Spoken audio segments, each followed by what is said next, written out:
Did Jesus support the idea of nonviolence, or did he condone violence?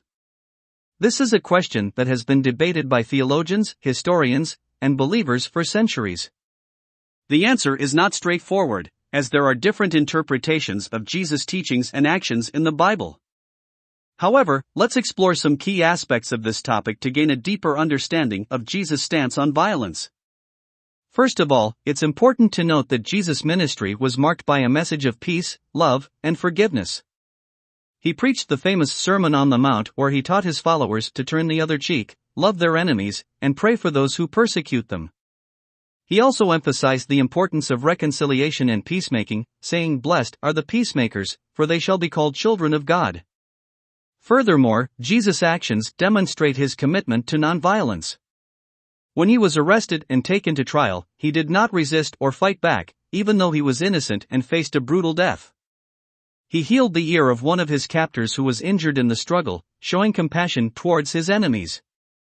On the cross, he prayed for his executioners, saying, "Father, forgive them, for they do not know what they are doing."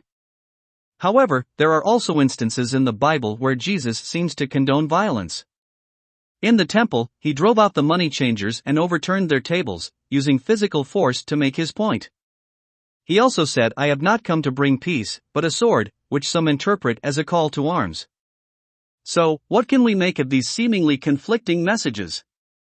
One way to reconcile them is to understand that Jesus' approach to violence was contextual. In the temple, he was not using violence out of anger or vengeance, but rather to expose the corruption and injustice that was taking place there. Similarly, his statement about the sword can be seen as a metaphor for the division that his teachings would bring, rather than a call to literal violence. Another way to understand Jesus' stance on violence is to look at the larger picture of his mission. He came to bring about a spiritual transformation, not a political or military one. His message was about the kingdom of God, which is not of this world. He taught that the greatest commandment is to love God and love one another, not to conquer or dominate. In conclusion, while there are passages in the Bible that may suggest Jesus condoned violence, a deeper examination of his teachings and actions reveals a consistent message of nonviolence, peace, and love. He believed in the power of compassion, forgiveness, and reconciliation to transform individuals and communities.